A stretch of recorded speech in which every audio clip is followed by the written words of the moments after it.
Hey you. Yeah, you, the one who's already humming that guitar solo in your head, fingers twitching like they're about to shred air guitar in a crowded elevator. Admit it.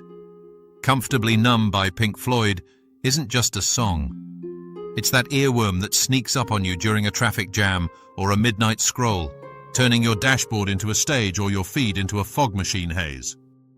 Even your grandma knows it. She's just pretending it's elevator music to hide the fact she air solos it while folding laundry. But here's the hook that'll reel you in like a bad acid flashback. This track's history is a psychedelic dumpster fire of genius, ego clashes, and one seriously shady doctor's needle.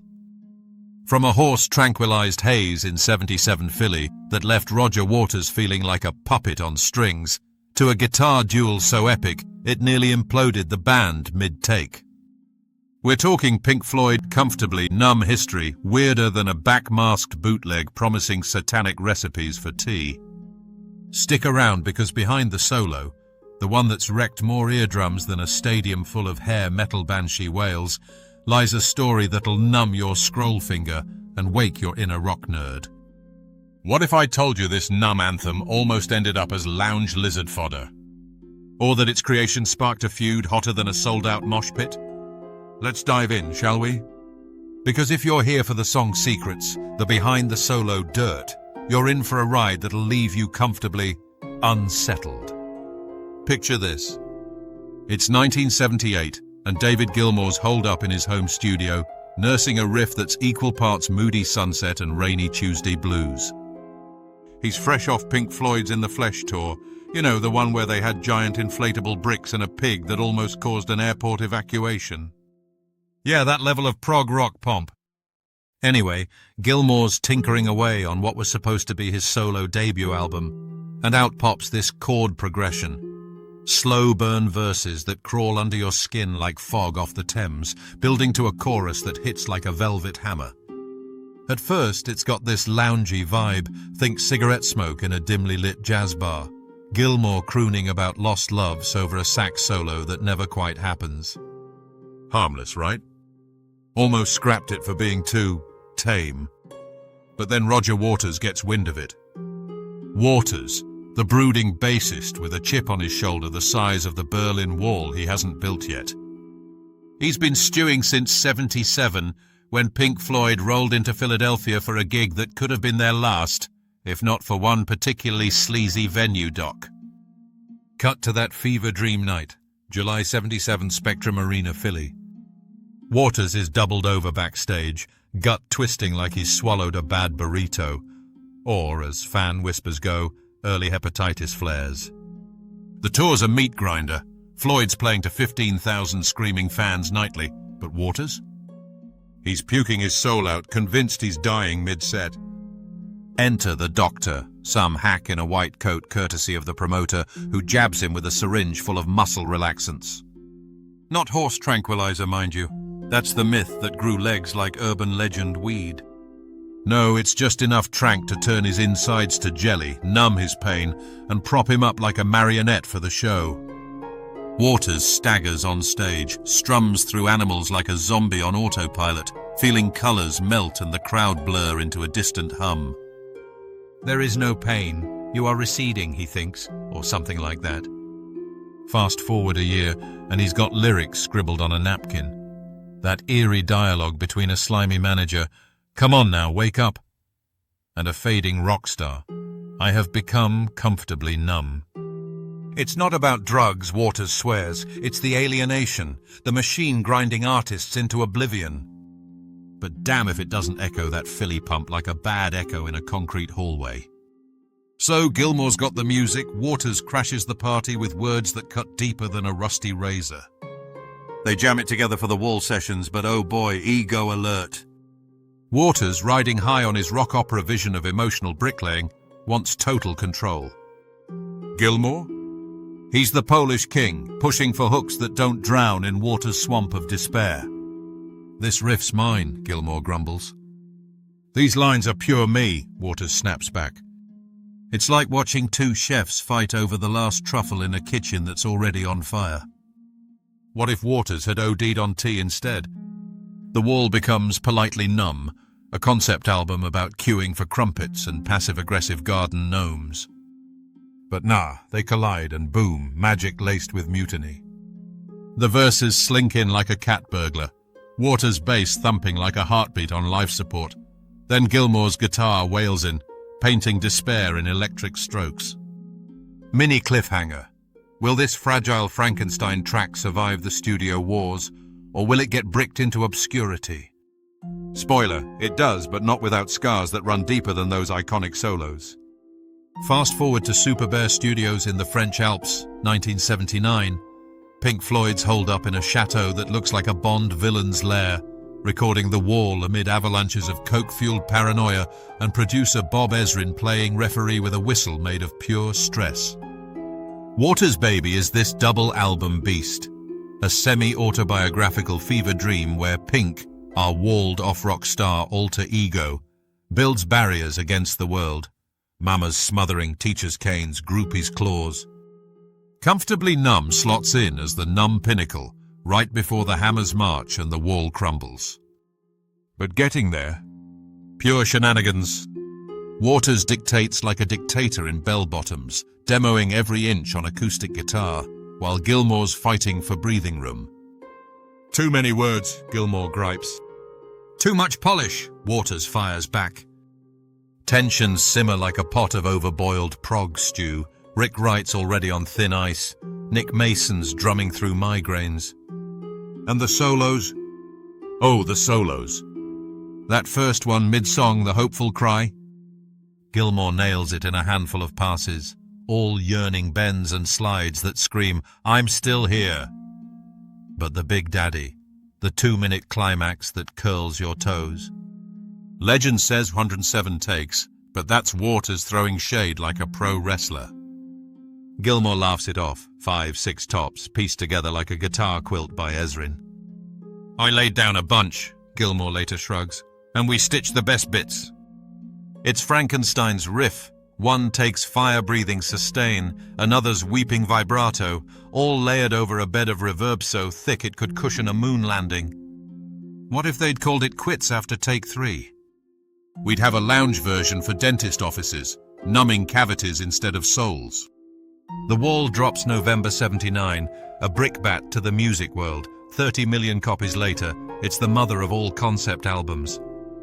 But Comfortably Numb slipped out as a US single in June 80, limping to number 48 on the charts. Ouch. While disco balls spun and hair metal teased its permtastic ascent, Floyd was building barriers bigger than a bad breakup wall. Critics called it pretentious. Fans devoured it like forbidden fruit. Then the tour, holy pyrotechnics, Batman. 80-81, they turn arenas into theatre, crashing walls of foam bricks, a 40-foot inflatable fascist pig, and Gilmour perched on a burning hotel set, belting that solo while fake flames licked the rafters. Waters as Pink, smeared in makeup, screaming through a megaphone. It was rock opera on steroids, or maybe just the era's Coke mirror. Shenanigans peaked in NYC when a storm delayed the show, stranding 20,000 fans who rioted like it was Woodstock's evil twin. Floyd emerges hours late, plays through the chaos, and Numb becomes the cathartic exhale. Jab time.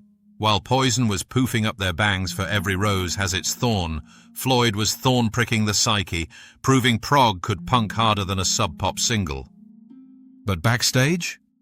The rot's setting in. Waters eyes Gilmour like a rival general, whispers of my album versus our sound, echo louder than the echoes on the track. Little do they know this numb beauty's about to ignite the powder keg that'll blow the band sky high.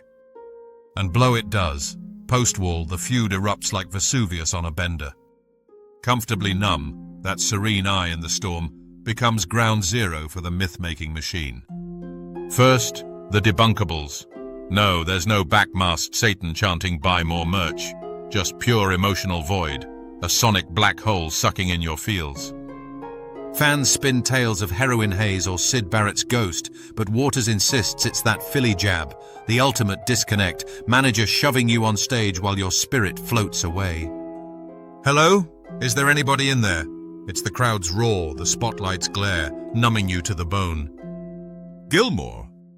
He rolls his eyes at the drama, but the solos? They seal his legend. Voted greatest ever by polls from Guitar World to your drunk uncle at Thanksgiving, those bends hit notes that weep without tears. But the real controversy. The walls wake. Waters, emboldened, sidelines right during tour. Fireshim, rehires for the album, but the damage sticks like gum on a boot. Gilmour seethes. This is my guitar soul you're stepping on. By 82's final cut, Waters' solo vent, Gilmour's barely phoning it in. 85. Waters quits, sues to block the Floyd name. $15 million later, he snarls. They're a spent force. Gilmour and Mason resurrect without him. Pulse Tour 94 sells out Wembley like it's the apocalypse after-party. Numbs the encore staple, bridging the rift like a numb truce. What if they'd hugged it out over tea? No lawsuits, just endless walls, polite cues of prog harmony. Instead, we get dueling live versions. Waters' Berlin 90 wall smash with guest stars. Gilmour's Pompeii 16 sunset solo that melts volcanoes. But the culture ripples, they crash like waves on a numb shore. Gen X? This was their unofficial therapy anthem. Latchkey kids cranking it on Walkmans amid MTV's gloss and Reagan's chill. Picture it, 80s slacker sprawled on shag carpet, parents at work, world feeling like a distant echo. When I was a child, I caught a fleeting glimpse. That's the malaise, the numb buzz of acid-wash jeans and mixtape heartaches. It soundtracked road trips in rusty Civics, became the vibe for zines like proto-Reddit threads decoding wall therapy, fans scribbling manifestos on photocopied napkins, How Numb Fixed My Alienation, Issue 3. Obscure gem, early 90s grunge zines name-dropped it as the godfather of quiet, loud quiet, Nirvana nodding covertly while smashing guitars. Covers? A flood. Scissor Sisters glam it up in 04, turning Numb into disco denial. Stain grinds it nu metal raw for angsty teens. Then the Wild Ones, Darlington's Violin Weep in 97, a symphony for sore souls. Fast forward, Body Count's 2024 thrash with Ice-T barking over Gilmour's guest solo. Rap Metal Rebellion meets prog ghosts, proving Numb's elastic as spandex. Even therapy playlist today. Emotional numbness, cue Floyd. Satirical swipe. Corporations co-opted it into ringtone hell. Your boss's flip phone chirping, there is no pain during layoffs. Peak irony turning rebellion into wallpaper. Yet it endures, that solo a cultural zip code all its own. Gen X's heirloom, whispering you're not alone in a world screaming otherwise. From Riot Grrrl graffiti scrawling lyrics on squat walls to TikTok air guitar duets, it's the numb thread weaving our collective weirdness. Legacy? It's immortal ink on rock's tattooed arm. Comfortably Numb's logged billions of streams, stadium roars from Vegas to Live 8, where Waters and Gilmour reunited for a wall-free jam, Truce in E minor. Waters revamps it solo, bass thundering like Judgment Day. Gilmour fireworks it live, lasers painting the sky while he bends strings like time itself. Endless covers stacked like bricks. Eagles Weep Country it, Vitamin String Quartet fiddles for weddings, Numb Vows anyone? It's in films, Wally's Lonely Beep, The Departed's Rainy Regret, soundtracking Solitude since '79. Weirdness lingers. Fan myths evolve, like that bootleg claiming the solos summon dolphins, don't try at sea. Proof? Rock's not dead, it's just comfortably numb, waiting for the next prick to wake it. In a world of auto-tune fluff, this track's the raw nerve, reminding us genius thrives in the haze. Whew! If that solo just wrecked your speakers all over again, smash that like button harder than a crashing wall. Subscribe for more sonic deep dives into the wild underbelly of your playlist faves. Next up, maybe the pig that flew too close to the sun. Drop a comment. What's your numb story? The Philly hazer that numbed you comfortably? Or a solo that saved your sanity? Hit notifications, share with your air guitar crew, and remember, stay numb but not too numb, or you'll miss the next wall coming down. Peace.